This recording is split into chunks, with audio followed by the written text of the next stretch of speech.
Ito po ang J. Castle Park na matatagpuan sa Tanawan, Batangas na sinasabing pag-aari ng sikat na aktor na si Daniel Padilla na pinasinayaan mga ilang araw lamang ang nakakaraan at isinabay sa mismong kaarawan nito.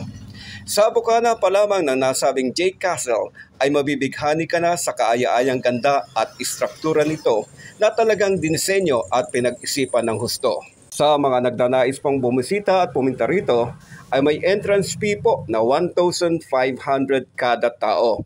Even mga bata po ay same din ang bayad. Pero libre po sila sa mga batang below 2 feet po. Kaya kung may mga anak po kayong mas matangkad sa 2 feet, ihanda nyo na po ang 1,500 pesos. Tara, panoorin po natin ang kaaya-ayang ganda ng J. Castle na matatagpuan sa Tanawan, Batangas.